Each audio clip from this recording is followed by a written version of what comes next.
What's up, everybody? Coach Mills here, coming at you with a brand new Overwatch video, and in this video I'm going to be breaking down 8 tips to dominate Season 27. I got a tip for you if you're hard stuck, dealing with throwers and smurfs, don't know what to do, whether or not to play meta or play what you're used to. So if you really want to dominate this season, smash the like and subscribe and make sure you watch it to the end. Now, you know, it's been 27 long seasons, and while most of you haven't been here for all of it, a lot of you have been here for quite a few seasons. Most of us have at this point, and I don't like this term a lot because I don't believe in this term, but a lot of people think that they are hard stuck or they're unable to rank out of whatever rank they're in. They've been there for many seasons and they don't know what they're doing wrong and they don't know how to rank out. A super huge problem with being stuck in a rank for a long time is you have no models to learn from. You see, one of the big ways that a lot of us learn what to do and how to do things correctly is by getting punished for said actions. Let's say you make a really over-aggressive play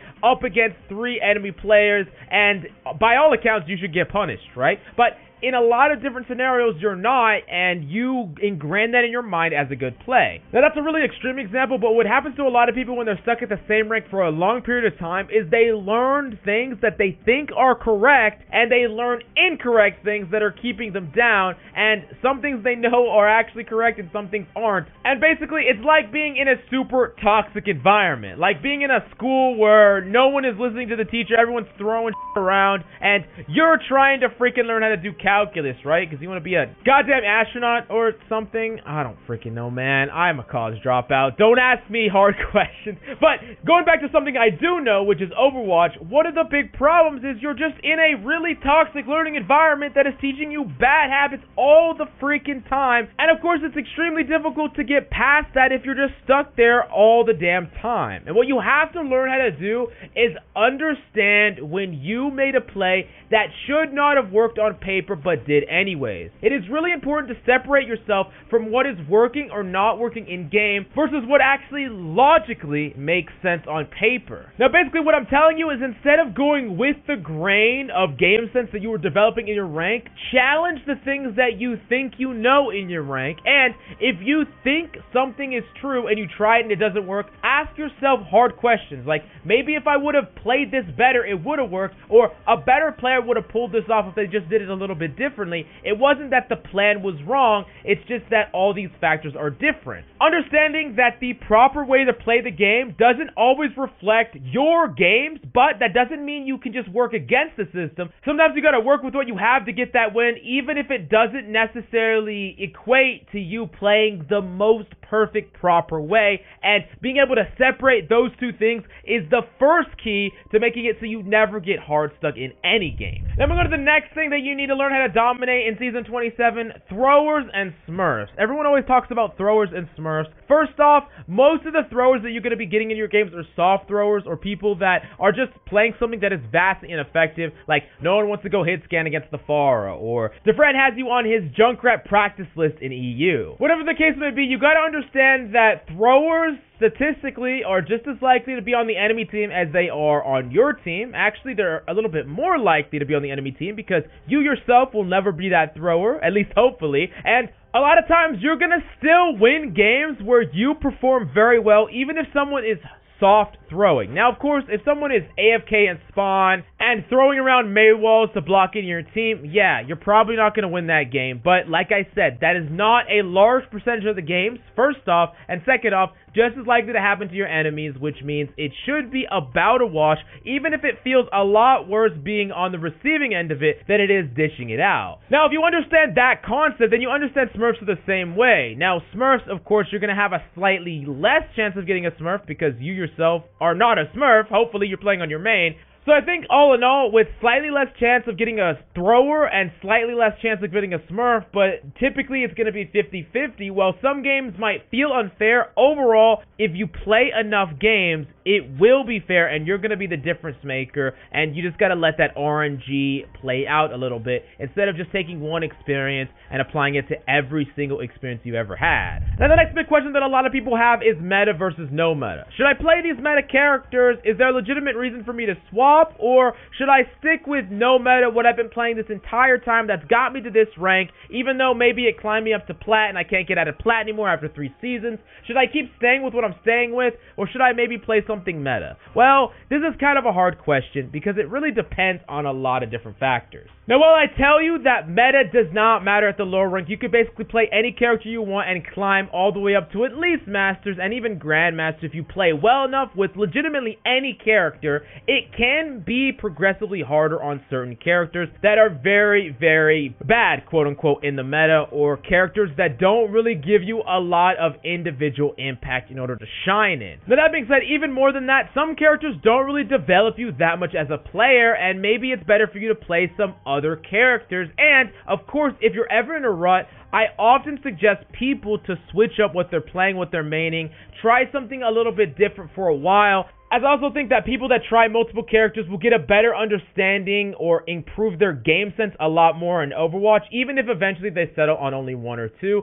Sometimes you've been playing, I don't know, Mei your entire time playing Overwatch, and you're setting yourself up for failure because you have to play so above and beyond to get her to work when you start to reach some of the higher ranks, and you're really not improving a lot of your other skills that you could be on characters that would allow you to actually climb and see results and be more confident in your gameplay a lot sooner. Now, of course, once you start getting to the higher ranks like Masters and Grandmaster, I wouldn't fault you for either 1, playing meta, or 2, if you're not going to play meta, make sure that you have a plan for whatever you like to play up against the meta. The meta is called that because it's going to be the most played strategy, most effective tactics available, and you're going to be seeing whatever the meta characters are a lot, and if you don't have a game plan to go up against them, you're just setting yourself up for failure. But if you think of a good game plan and it works a good percentage of the time, and you can adapt that plan to make it work in a wide range of situations, then you can play whatever the hell you want and you could still dominate this season. The next big question that a lot of people have is, how do I carry from any role? Like, I'm a support, I'm a tank. Sometimes even DPS think that they can't carry, and people are like, how do I carry from my role? I feel like I have no impact. Well, a lot of times people feel this way because they play their role in a way that instead of going above and beyond and tries to force their impact on their opponents, they're just trying to make very little mistakes throughout the course of the match, but they are also making very little plays.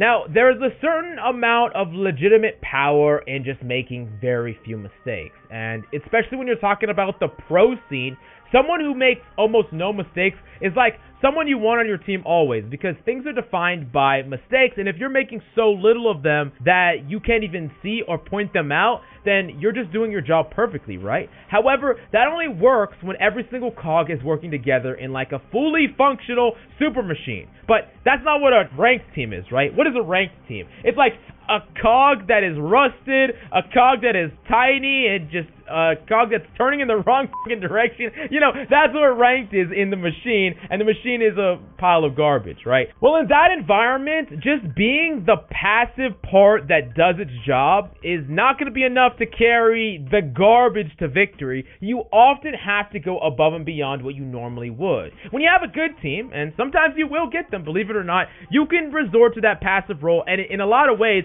you just want to make sure that you're there for your team, that they can rely on you, because they can do their job effectively. Like, if you're a support, and you have really good DPS and really good tanks, you don't want to go for crazy plays, you just want to enable them and remain consistent, because they can rely on you, and they can get the job done. But when you have trash tanks, and trash DPS, and you're in that supporting role, you have to go above and beyond. You have to be the Ana that gets picks on the Pharah. You have to be the Lucio that duels the Widow or boofs enemies into your team and gets kills and makes plays and beats aggressively. You have to be the difference maker, because otherwise you're just enabling something that is never going to work no matter how much enabling you give to it. And you got to learn when to pivot, and on the flip side, you got to understand that sometimes your team is good, and if you try to force this really impact-heavy style and your team can't rely on you, they're not going to be able to win even though they normally would if you would have just gave them support. So it's really important for you to understand this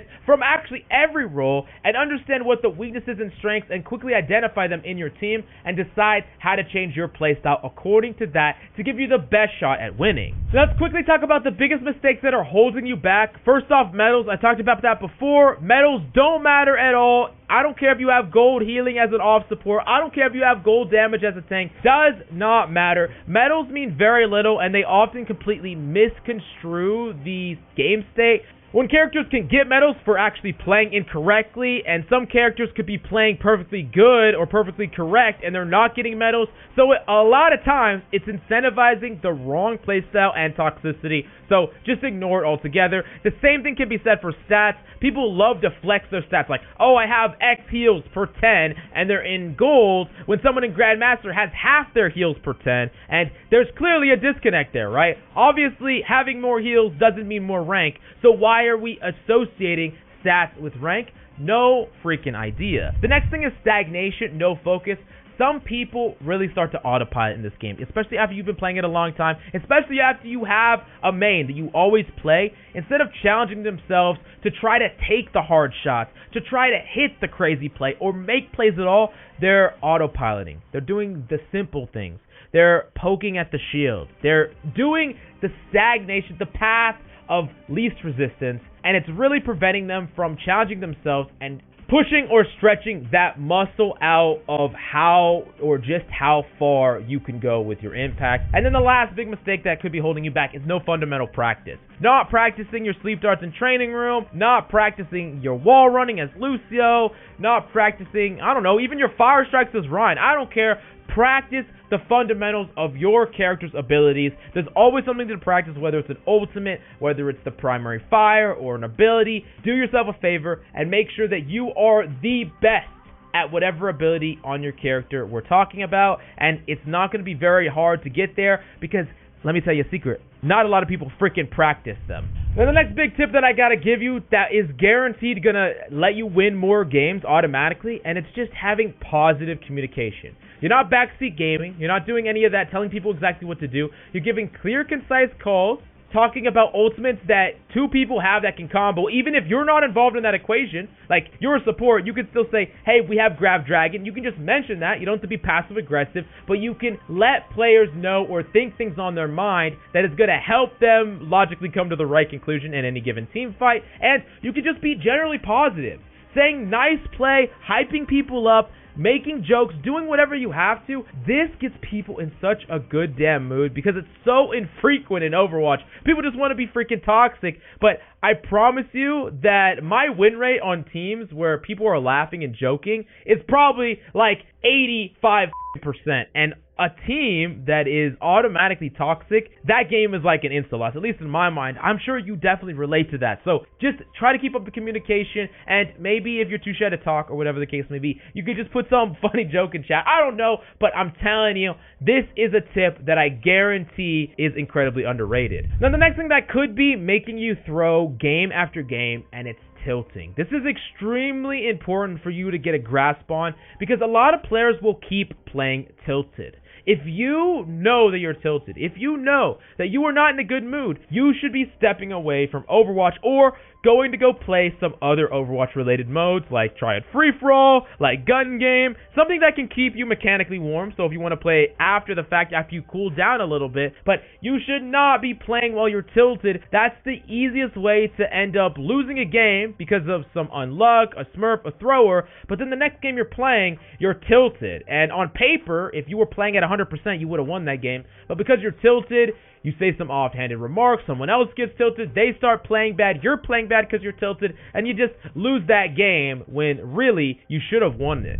Now, the last thing, or the last little tidbit that I want to give you is really talking about the people that have used our service, watched our videos, and those people that made it to Grandmaster. Because there are a lot of them. We get emails all the time of people that cancel their service, or just DMing us, thanking us because they made it to Grandmaster or Top 500. And here's the thing, here's the big difference that I see between players that give up and never improve, and players that make it all the way to that Grandmaster rank. The biggest difference is something that is really hard for a lot of people, and it's called personal responsibility. It's stopping the blame game. Stop blaming the rank system. Stop blaming your teammates. Stop blaming Kev Kaplan, and stop blaming the freaking meta. None of that crap matters, because I promise you, no matter how garbage the meta was, how garbage the rank system was, how garbage anything was, how unlucky someone was, every single person that has climbed from the lower ranks of Overwatch, which there are many, to the higher ranks of Overwatch had to go through this BS. I had to go through it myself, and every single person has to. It is like a rite of passage for any ranked game. Now, I know this is really hard to hear because it's really easy to just blame other things when you know that you could be the one that goes above and beyond and improves yourself,